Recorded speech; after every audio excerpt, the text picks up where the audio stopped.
imagine a world where you didn't have to wake up early every day or drive to work or make some other company super wealthy and then be forced to rely on government social security and like maybe 50 years of retirement savings just to squeak by in the last few years of your life. Like, what if you could have the opposite? What if you could have time freedom, like now or soon, financial freedom, more time to do the things that you want to do with the people that you love to do them with? Now, that might sound amazing, right? But it's not always that easy. My name is Brandon Turner, host of the BiggerPockets Podcast, and the truth is that life of freedom, it is possible. It is entirely possible, but it's not going to happen by itself. You're going to have to make some radical shifts in your life, and I believe that one of, if not the best ways that you can make that shift happen, to make that life happen, is through the power of rental property investing or buying rental properties. Now, in this video, I'm going to share with you the step-by-step process for acquiring your very first rental property.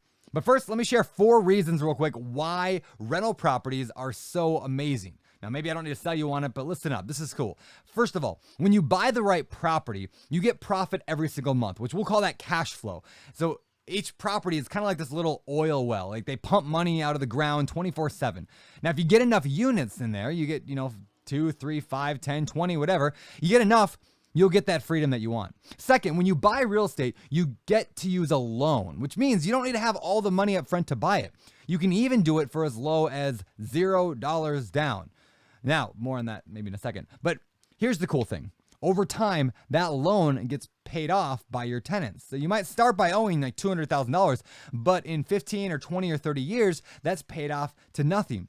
But your property is worth a ton. Right? It's still worth a lot, but you don't own anything on it anymore. Third, over time, rental properties tend to appreciate in value, which means while the property is you're paying off the mortgage, it's actually going up in value. Now, yes, there are occasional ups and downs and dips in the cycle, but over the long run, it's generally always been an upward trajectory. Now, fourth, there's a lot of amazing tax benefits to owning rentals. Now, I don't want to bore you with all the details right now, but trust me, it's really awesome. You can pay almost no taxes, sometimes no taxes, on the money that you make from rentals if you're smart. So making $100,000 from rental property investing is a lot different than making $100,000 from a job. You keep a whole lot more. So how do you buy the rental property then? How do you get started? How do you buy your first? Well, let's go through the steps right now. And hey, as I go through these steps, do me a favor. If you think this video is helpful, you like what you're seeing, click that little thumbs up button below the video. It just helps us reach more people with this life-changing message. All right, step number 1, determine your market. So the first step is you got to find out where you're going to invest. Like there's a million places to invest in real estate around the world, but you need to pick one place. It's nice to find your first deal locally or at least within, an hour or two.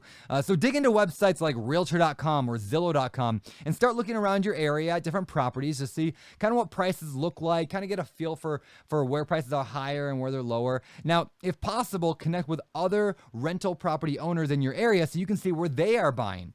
Honestly, you don't need to reinvent the wheel every time and try to find some mystery new place. Just find out what works and where it's working and do it there. Now, where do you find those people? Well, how about BiggerPockets.com, the world's largest real estate investing community with like 2 million members almost? That's crazy.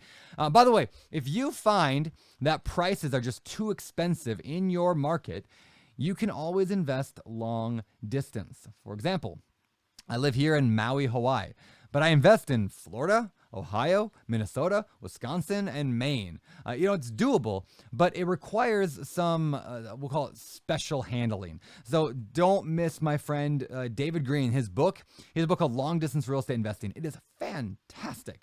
All right, now, once you have your location nailed down, you know where you're going to invest, it's time to step into step number 2, and that is to get pre-approved to figure out your financing.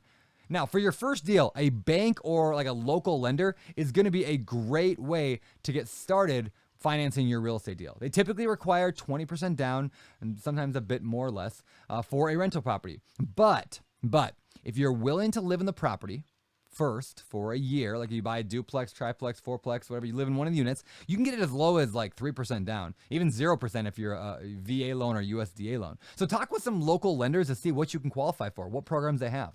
Now, if you don't have that much money or you're flat broke completely, you may need to spend time instead networking with other real estate investors in your area and other just professionals so that you can potentially partner with them on your first deal. So you bring the deal and they bring the down payment.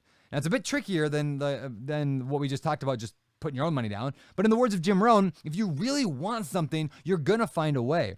If not, you're going to find an excuse. So now you've gotten pre-approval, I hope, from a lender, and you know where you're going to buy.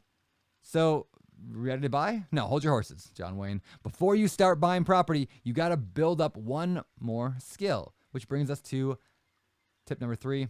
Learn how to analyze properties. Look, knowing how to analyze a rental property is, I believe, the single greatest skill an investor can have. Now, thankfully, it's not really that difficult. You can definitely do it, and BiggerPockets even has calculators on our website that lets you run the numbers on a rental property in less than 5 minutes. But the key to this is understanding the actual income a property could produce, which like a local property manager would be able to tell you in like a 2-minute conversation. So find a local property management company, ask them, hey, what does this property rent for? You'll figure it out. And then getting a real clear picture on the expenses that you're going to have every single month. Now that can be a little bit tricky, I'll fully admit it, but asking the right questions to the property owner or to the real estate agent, once you start looking for deals and once those deals are on your desk, that you're going to get the answers you need. You're like, well, what does insurance cost? Call the insurance company, right? Well, I don't know what water bills cost. Call the water department. Look, when analyzing deals, I really look hard at 2 things. What I want to look at is the monthly cash flow, like the dollars that I end up with in profit every single month. And I want that to be a few $100 minimum, like on a single family house. And then equally important, or maybe even more important, is knowing what's called cash on cash return. Now, this sounds a little intimidating, but I'm going to make it very simple. It's just the return your money made in a year compared to how much you invested. Like if you invested $10 into an investment, and you made $1 in profit that first year, that's 10%. Good job. Now, if you invested $20,000 into a real estate deal and you made $2,000 in cash flow in profit during year 1, that's a 10% return in year 1, 10% cash on cash return. Now, it's not a bad number to shoot for 10%. Maybe you're going to be a little bit more or less, but that's usually in that ballpark. So now you're a rock star analyzing rentals. You've done a bunch, right? So what comes next? Step 4, shopping for properties. So at this point, you got to start looking at properties and trying to determine, based on the numbers, what could actually work out. Now, for most people, especially when you're first starting out, I'd recommend starting with a real estate agent. Like find an agent, preferably one who understands the investment side of real estate, and then have that agent will set you up with automatic emails for whatever kind of property that you're looking for in the area you're looking at. It's really that simple. Talk to an agent, be like, hey, I'm looking for duplexes in this town. Okay, here's all the duplexes. Like you can also spend a lot of time on like sites like realtor.com or Zillow.com, and you can see what's currently for sale on those websites. Now, there are other off-market ways to find deals as well, but I don't want to spend a whole lot of time talking about that on this video because honestly, 99% of you can find your first deal with the help of a real estate agent. So you don't need to worry about the home run grand slam deals you can get off market. Just get something right now with an agent. If you want to know more about off market deals though, visit biggerpockets.com/off market. All right. So step number 5, start analyzing a lot of deals. Now I know step 3 was on deal analysis. Why are we talking about it again? Well, now we're going to put the knowledge to use. You're going to actually start analyzing potential properties, a lot of them. You're going to get really good and comfortable with deal analysis.